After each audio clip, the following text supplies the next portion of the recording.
Hey guys, welcome back to the channel. I'm Jamie, and today's video we're going to be discussing the Moray Coastal Trail 50-mile ultra, which took place yesterday.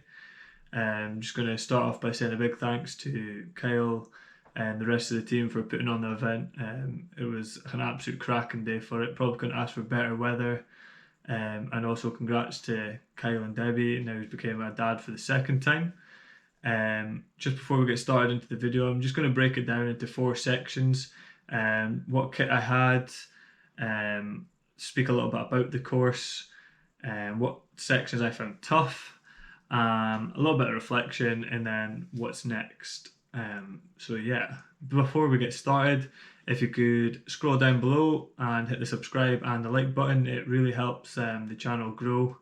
So yeah, I'd appreciate that. But yeah, so starting off, we'll talk what I had in the kit. So I was using the Salomon Advanced Skin 12. The kit list wasn't extensive. I think there was 5 mandatory kit things we needed. Foil blanket, waterproof jacket, emergency fuel, emergency water, and the capacity to carry water as well.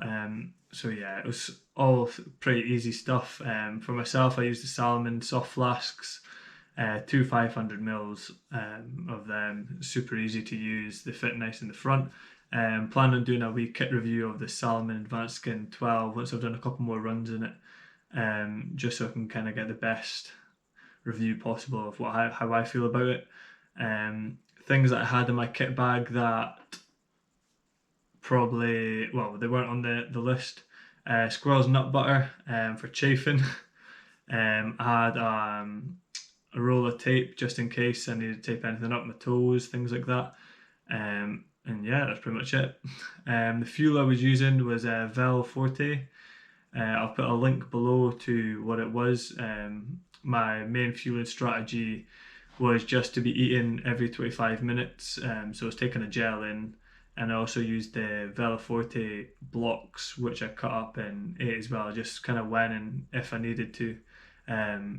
Basically, I just tried to keep on top of drinking as much as possible.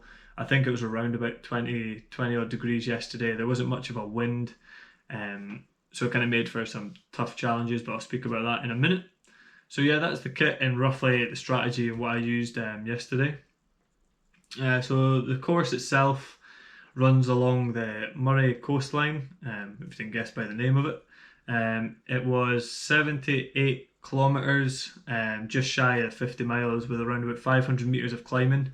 It starts in forests in the center, and you head out onto the coastline all the way, and then you go past several villages, including Berghead, Hopemen, Lossy, and then you come along and you finish in Cullen.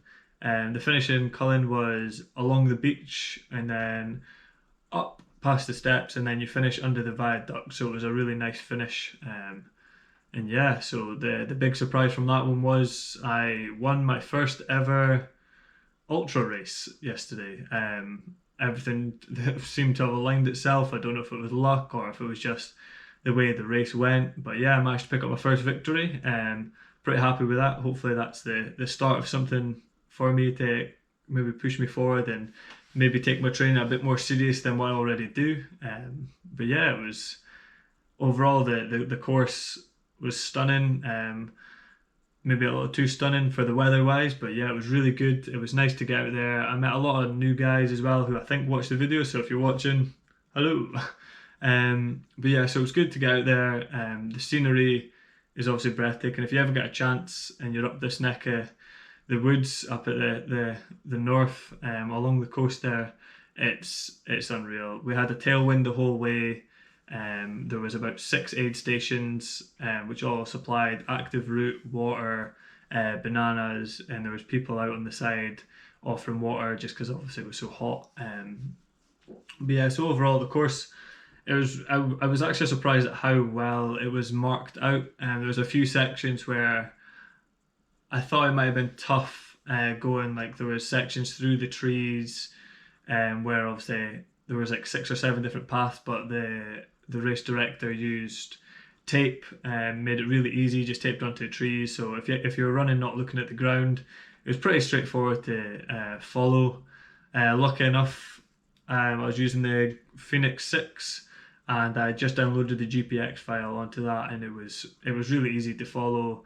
I think there was probably one or two signs that were missing, but um, it's like anything in any race. You don't know if somebody's moved the signs or if the signs haven't been put up or whatnot. You go around all these places. Some people agree with what you do, and some people don't. So you've kind of just got to do your research on the course. And obviously, I've raced about 40-50k from Lossiemouth to Cullen, so I knew that section without any markers anyway. So that I think that kind of played into my hands into the later stages of the race.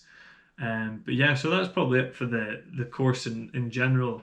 But like you say, it's not always straightforward when you do ultra running. Anyone who's done any form of long distance race could probably relate. And there's always going to be times where you're down in the dumps and you think you want to quit. Everything hurts. You're not running well. You're struggling to eat. And I had a few of them at the weekend as well. I'm not going to lie. I was about 30k in, and I got a stabbing pain in my foot, and I thought, here we go, this is going to be it. And then I got a stabbing pain on the same side, on the outside of my knee, and I just thought, right, that's it. Like, I'm just going to jack it in about 30k in. And I seen Heather, and she basically just told me to kind of man up, keep going. I was doing really well. I think at the time I was sitting in around about 8th position as well, so I wanted to finish in the top 10, so I was kind of like spurred on a little bit, having her there just telling me to keep going and things. So that worked out quite well. But I think from the comments I've seen on my social media, everyone kind of wants me to talk about the Lossiemouth to Kingston section.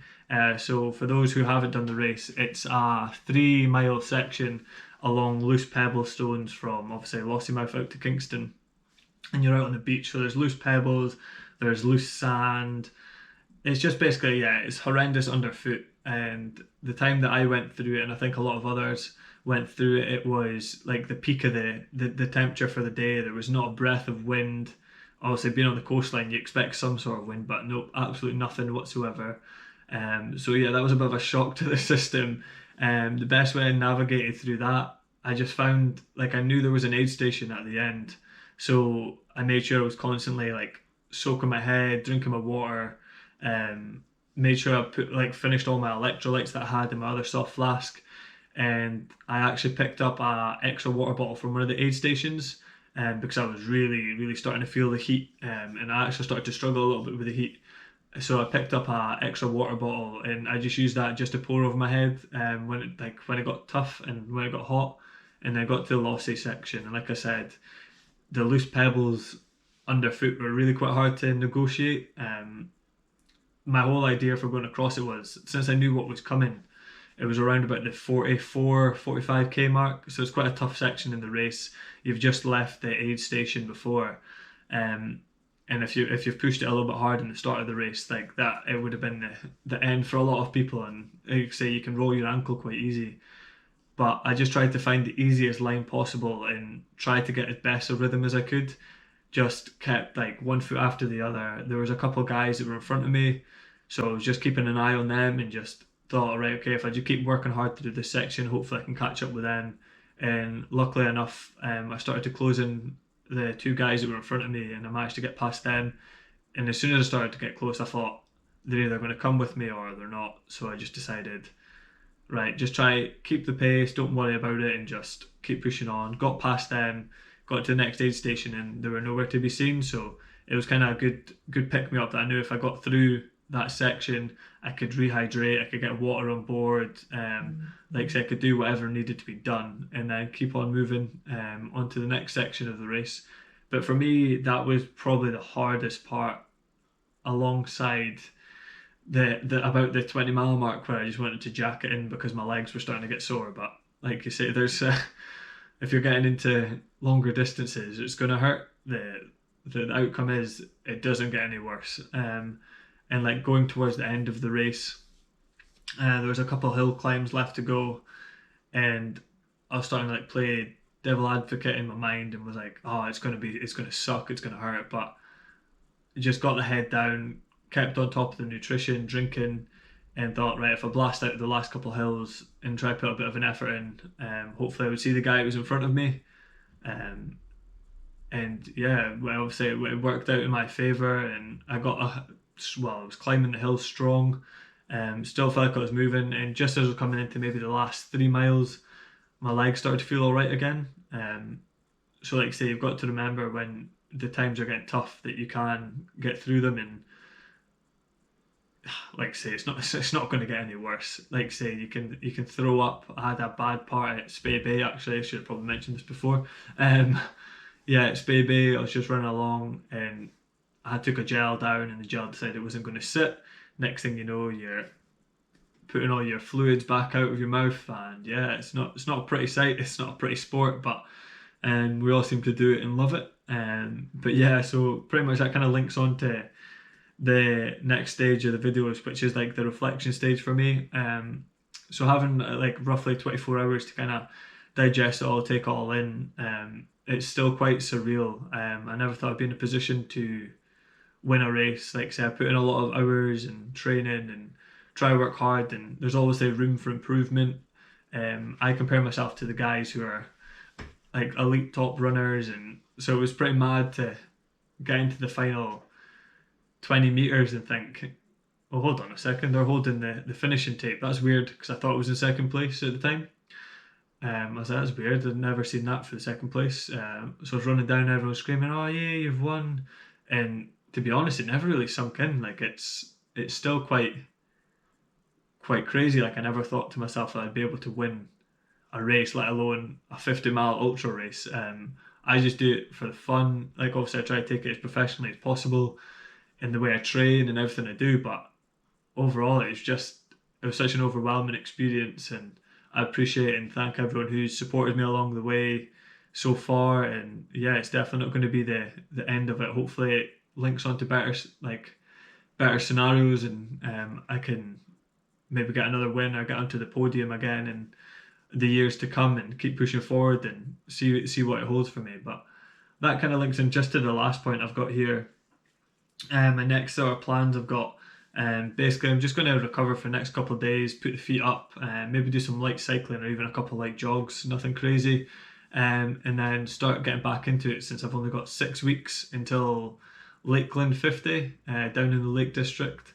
So I'm planning on doing a kit check for that video as well. So if you want to keep an eye on it, just make sure, like say, subscribe below. I'm going to do my kit list and kit check and bag things, and then I'm planning on seeing if I can do like a live stream where I discuss the course, and I'm going to get some information off the guys, so like research is well underway for that race. But yeah, other than that guys, just want to say a big thanks to everyone who subscribed already. Finally got over 100. Didn't think I'd ever get over 100 subscribers when I started. It's just a bit of fun, just want to show guys what it's like for Joe Blogs himself to be, doing ultras and just going out there and having fun really with it. But yeah, other than that, thanks guys, take it easy, peace.